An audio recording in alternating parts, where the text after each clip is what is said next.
BA part second भूगोल की कक्षा में आप सभी छात्रों का पुनः स्वागत है।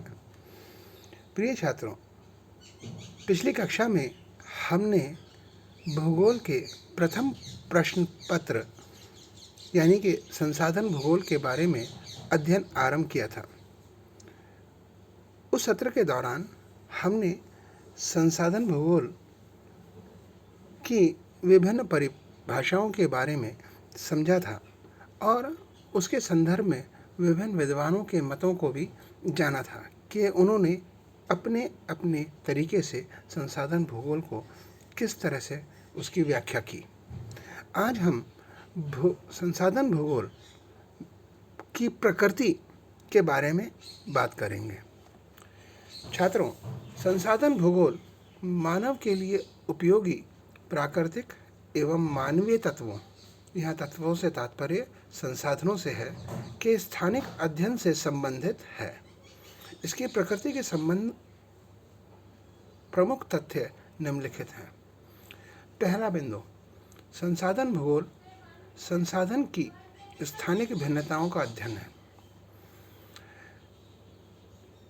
संसाधन भूगोल धरातल के विभिन्न भागों में प्राकृतिक तथा मानवीय संसाधनों के वितरण, भंडार, उत्पादन, उपयोग, समस्या, संरक्षण, प्रबंधन आदि में पाए जाने वाली क्षेत्रीय विभिन्नताओं का वैज्ञानिक अध्ययन तथा विश्लेषण करता है। दूसरा, संसाधन भूगोल एक संश्लेषणात्मक विज्ञान है। भूगोल एक अंतरानुशासनिक यानी कि इंटरडिसिप्लिनरी तथा संश्लेषणात्मक विज्ञान है। यह किसी प्रदेश में रहने वाले मानव समाज की भौतिक, सामाजिक एवं आर्थिक आवश्यकताओं का आकलन करता है।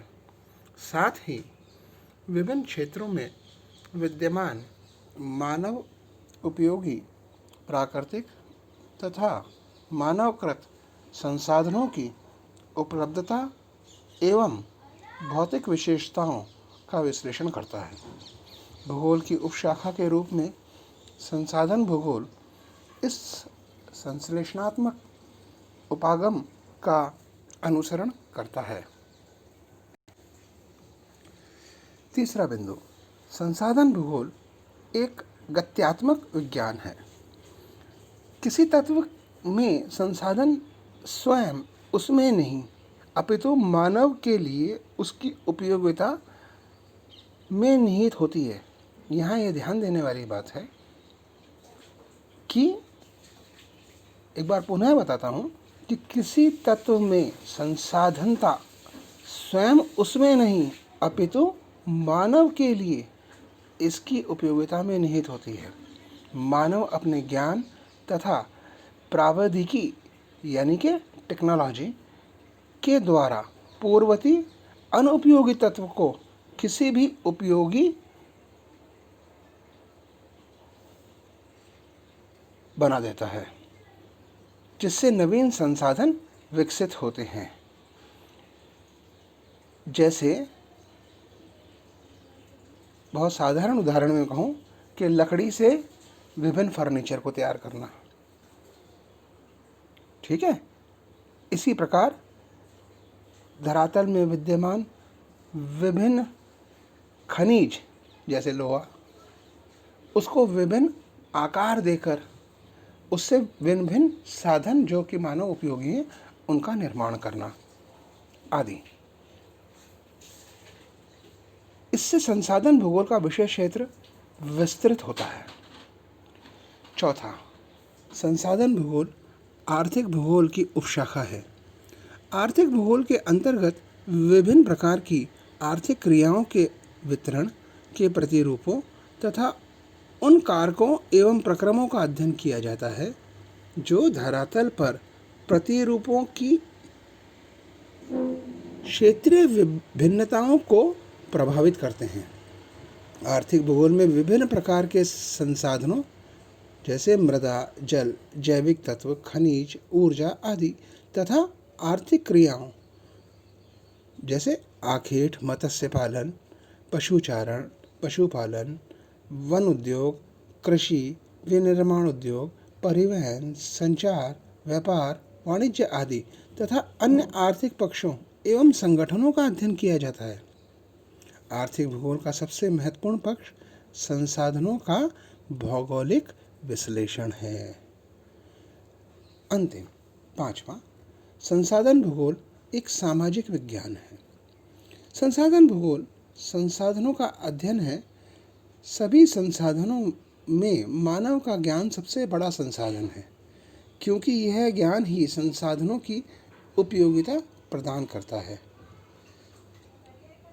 उम्मीद है आपको यह सेंटेंस समझ में आ रहा होगा कि कोई भी चीज़ हमारे लिए उपयोगी है या नहीं है। अगर हम मनुष्य के उद्भव से लेकर आज तक की बातों पर विचार करें तो आरंभ में जब मनुष्य विकसित हो रहा था तो उस समय कंप्यूटर की कोई ज्ञान या कोई नॉलेज विद्यमान नहीं थी, तो उसकी सोच के उस समय वो परे था।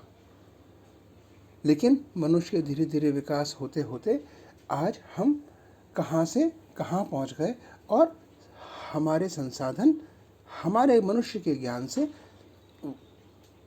बढ़ते चले गए।